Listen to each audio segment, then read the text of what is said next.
Good morning to all of you. आज हम लोग बात करने वाले हैं क्वांटम नंबर में ही एक आने वाले टॉपिक ऑफ-बाउस प्रिंसिपल के। देखिए, ऑफ-बाउ जो है इस वर्ड का मतलब होता है असेंडिंग। असेंडिंग का मतलब होता है इंक्रीजिंग ऑर्डर।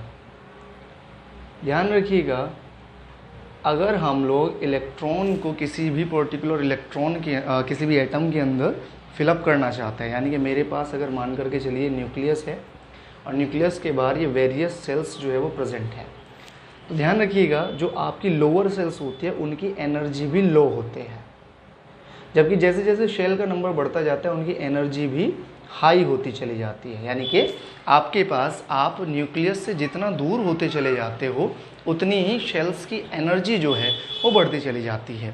और अकॉर्डिंग टू ऑफ-बाउस प्रिंसिपल ध्यान रखिएगा, इलेक्ट्रॉन जो फिल करता है किसी भी एटम के अंदर वो असेंडिंग ऑर्डर के अकॉर्डिंग करता है। असेंडिंग ऑर्डर का मतलब है कि इलेक्ट्रॉन्स जो है वो इंक्रीजिंग ऑर्डर में मूव करते हैं। अब हम लोग पीछे पढ़ कर के आए हैं कि हमारे पास किसी भी शेल के अंदर क्या है, सब शेल्स होती है, और हमें पता है सब शेल्स जो है वो 4 तरीके की होती है, S, P, D and F.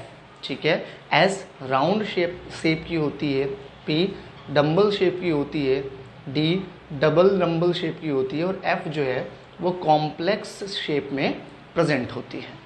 अब ध्यान से समझिए, अगर मैं किसी सेल के अंदर सब शेल को फिलअप करता हूँ तो क्वांटम नंबर में हम पढ़ कर के आए थे कि एस जो होता है, ठीक है, अलग अलग ऑर्बिटल्स, चूँकि एक सेल के अंदर जैसे मैंने कहा कि फर्स्ट सेल मेरे पास है ये के, इसकी एनर्जी लो है लेकिन इसके अंदर सब शेल भी तो होंगी।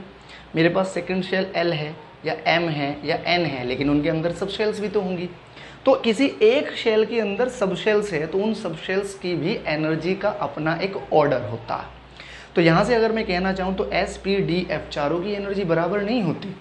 अगर मैं कहूँ तो हम कह सकते हैं कि ध्यान रखिएगा, एस की एनर्जी लो, पी की एनर्जी एस से ज़्यादा होती है, डी ऑर्बिटल की एनर्जी इससे ज़्यादा होती है और एफ ऑर्बिटल की एनर्जी डी से भी ज़्यादा होती है। यानी कि अगर किसी सेल में आप इलेक्ट्रॉन की फिलिंग करने जाते हैं तो प्राइमरीली उस सेल के एस ऑर्बिटल में पहले आपको इलेक्ट्रॉन भरना पड़ेगा, उसके बाद पी, उसके बाद डी और उसके बाद एफ ऑर्बिटल में आपको इलेक्ट्रॉन फिल करना चाहिए। यानी कि पहले लोअर शेल में भरोगे, उस लोअर शेल की लोअर एनर्जी वाले ऑर्बिटल में भरोगे, उसकी हायर एनर्जी वाले ऑर्बिटल्स में भरोगे, देन अगली यानी कि हायर शेल में आप मूव कर जाओगे। अब अगर इस अकॉर्डिंग में आपको कहता हूँ कि मुझे किसी भी ऑर्बिटल की बात करी जाए तो हम जानते हैं कि किसी फर्स्ट शेल के अंदर, ठीक है, अगर मैं फर्स्ट सेल की बात करूं तो फर्स्ट सेल क्वांटम नंबर में आप लोगों ने पढ़ा है एजीमुथल क्वांटम नंबर कि किसी भी फर्स्ट शेल के अंदर सिर्फ एक ऑर्बिटल होता एस। अगर 2 सेल हो गई यानी कि सेकंड सेल हो गई तो उसमें ऑर्बिटल भी 2 होंगे, एस भी होगा, पी भी होगा। और हमें पता है लोअर एनर्जी एस की है तो इलेक्ट्रॉन पहले एस में आएगा और फिर किस में जाएगा, पी में। अगर आप थर्ड शेल में चले गए तो ऑर्बिटल 3 आ जाते हैं, एस पी के साथ डी भी आ जाता है, इलेक्ट्रॉन पहले एस में भरेगा फिर पी में फिर डी में। इसी के बाद अगर आप 4 सेल में जाते हो तो एस के बाद पी, पी के बाद डी और डी के बाद एफ, यानी कि हमारे पास चारों सब शेल्स आ जाती है और आप इसी एनर्जी ऑर्डर के अकॉर्डिंग इसके अंदर इलेक्ट्रॉन्स जो है वो भरते हुए चले जाते हैं। एज एग्जाम्पल मैं आपको बताने जाऊँ कि मान लीजिए मेरे पास एक आपने कहा कि जी एटमिक नंबर जो है वो 17 है और आप इसके इलेक्ट्रॉनिक कॉन्फ़िगरेशन को मुझे कर करके दिखाइए कि 17 इलेक्ट्रॉन को मैं अकॉर्डिंग टू ऑर्बिटल किस तरीके से फिलअप करूँगा। तो मुझे पता है मैं पहले इलेक्ट्रॉन्स को फर्स्ट सब सेल में भरने वाला हूँ, तो मैंने फर्स्ट सेल लिया। फर्स्ट सेल के अंदर एक ही सब सेल होता है एस और एक सब शेल के अंदर सिर्फ 2 इलेक्ट्रॉन आ सकते हैं, तो मैंने फर्स्ट सेल की एस ऑर्बिटल में 2 इलेक्ट्रॉन भर दिया। अब फर्स्ट से ज़्यादा एनर्जी है सेकंड की, तो आप किस में जाएंगे, सेकंड ऑर्बिटल में जाएंगे। सेकंड ऑर्बिटल में अगर हम लोग जाते हैं तो इसकी एनर्जी ज़्यादा है लेकिन सेकंड में तो 2 होते हैं, 2s भी होता है और 2p भी होता है। तो हम लोग क्या करेंगे, s में मुझे पता है 2 इलेक्ट्रॉन आने वाले हैं, मैं 2 इलेक्ट्रॉन्स को फिलअप कर दूंगा। p में 6 इलेक्ट्रॉन भर सकते हैं तो मैं 6 इलेक्ट्रॉन को फिल कर दूंगा। अब टोटल इलेक्ट्रॉन मेरे पास हो जाता है 10, अभी भी 7 इलेक्ट्रॉन बचते हैं। तो दूसरी सेल पूरी होने के बाद मैं किस में जंप करूंगा, higher energy level, that is third cell में। और थर्ड सेल के अंदर 3s भी होता है, 3p भी होता है, 3d भी होता है। समझ में आई बात। हमें पता है एस ऑर्बिटल में 2 इलेक्ट्रॉन भरे जा सकते हैं और पी में कितने भरे जा सकते हैं, 6। लेकिन समझिए एस ऑर्बिटल तक आते आते आपने 12 इलेक्ट्रॉन्स भर लिए, अब मेरे पास सिर्फ 5 बचते हैं। पी में आप 6 इलेक्ट्रॉन भर सकते हो लेकिन मेरे पास तो 5 बचते हैं, तो मैं सिर्फ 5 इलेक्ट्रॉन को भरूंगा और मेरी इलेक्ट्रॉनिक कॉन्फ़िगरेशन कंप्लीट हो जाएगी। बात समझ में आई। तो इस तरीके से हम लोग लोअर एनर्जी सेल से हायर एनर्जी सेल्स की तरफ अपने इलेक्ट्रॉन को फिलअप करते हैं।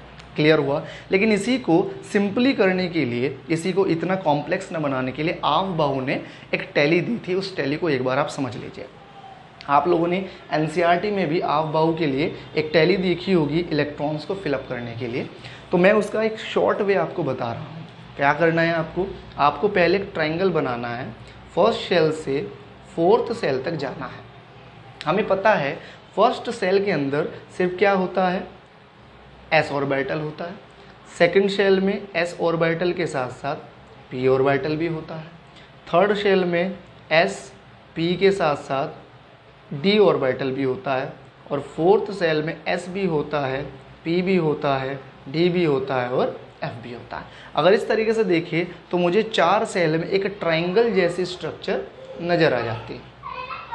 ठीक है, अब आपने क्या करना है, इस ट्रायंगल को उल्टा करना है। उल्टा का मतलब आप पहले एक एक सेल बढ़ाते गए थे, अब आप एक एक सेल घटाते आए। इसका मतलब जब आप 5th सेल स्टार्ट करेंगे तो 5p 5d भरेंगे, एक मैंने घटा दिया।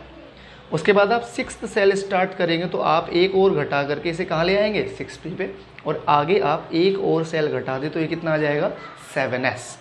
अब यहाँ से हम एनर्जी की फिलिंग करना स्टार्ट करता है। तो सबसे पहले ध्यान रखिएगा, इलेक्ट्रॉन जो आएगा वो फर्स्ट सेल में आएगा, इसके बाद वो इलेक्ट्रॉन 2s में आएगा, फिर वो 2p 3s में आएगा, 3s के बाद वो 3p 4s में आएगा, फिर वो 3d। इस तरीके से आपको ट्रायंगुलर यानी कि आपको ऑब्लिकली एरोस को बनाते जाना है और आपको आपकी एनर्जी के अकॉर्डिंग जो सब शेल्स है वो मिलते हुए चले जाएंगे। एक एग्जांपल अगर मैं यहाँ लेकर के चलूँ कि मान लीजिए मुझे एक दिया जाता है एटॉमिक नंबर, कि मान लीजिए आपको एटॉमिक नंबर दिया जाता है Z = 32। ठीक है, मुझे नहीं पता ये एलिमेंट कौन सा है, मुझे सिर्फ ये कहा गया कि आप इसके इलेक्ट्रॉनिक कॉन्फ़िगरेशन को फिलअप करें। तो हम इसके 32 इलेक्ट्रॉन को भरना शुरू करेंगे 1s से। ठीक है, तो 1s में अगर आप फोकस करें तो 1s में मैंने पहला इलेक्ट्रॉन भरा 1s में, s में सिर्फ 2 इलेक्ट्रॉन आ सकते हैं, मैंने फिल कर दिया।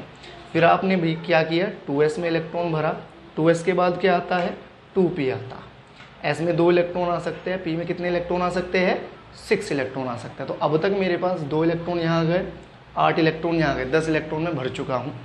फिर मैं जाता हूँ 2p के बाद मैं किस में जाऊँगा, 3s में, 3s के बाद किस में जाऊँगा, 3p में, 3p के बाद जाऊँगा 4s में, और 4s के बाद जाऊँगा 3d में। अब अगर मैं इसके अकॉर्डिंग भरता हूँ तो ध्यान से देखिए, s में 2 इलेक्ट्रॉन आ सकते हैं, p में 6, s में 2 और d में 10। अगर टोटल इलेक्ट्रॉन देखो तो 10 to 12, 12, 6, 18 and 2, 20, यानी कि मेरे पास टोटल इलेक्ट्रॉन हो जाएंगे 20। तो यहाँ से मेरे पास, मैं दोबारा से एक बार आपको दिखा देता हूँ, मैंने क्या किया है, मैंने पहले 3s में इलेक्ट्रॉन फिल किया है 2, फिर मैंने 3p में इलेक्ट्रॉन फिल किया है 6, क्योंकि 2p के बाद 3s के बाद 3p आ रहा था, 3p के बाद आ रहा था 4s, तो 4s में इलेक्ट्रॉन भरे मैंने 2, उसके बाद 3d में मैंने इलेक्ट्रॉन भरे 10। तो टोटल मेरे पास इलेक्ट्रॉन जो आ गए 6 to 8 to 10 यहाँ आ गए और 10 यहाँ आ गए, टोटल इलेक्ट्रॉन हो गए 20, 28 एंड 30। अभी भी 2 इलेक्ट्रॉन बचते हैं। अगर आप देखें तो 3d के बाद कौन सा ऑर्बिटल आता है, 4p। अब मैं 4p में इलेक्ट्रॉन को भरूंगा और 2 इलेक्ट्रॉन भरने से मेरा इलेक्ट्रॉनिक कॉन्फ़िगरेशन पूरा हो जाएगा। तो अब मैं सीधा लिख सकता हूँ 1s2 2s2 2p6। इसके बाद थर्ड सेल स्टार्ट हो गई, देखो ये फर्स्ट सेल पूरी हो गई, ये सेकंड सेल पूरी हो गई, थर्ड सेल पूरी होगी तो 3s2 3p6 और 3d 10। थर्ड सेल पूरी हो गई, फिर फोर्थ सेल में कौन आया, 4s2। ठीक है, और 4s2 के बाद कौन आ गया, 4p2।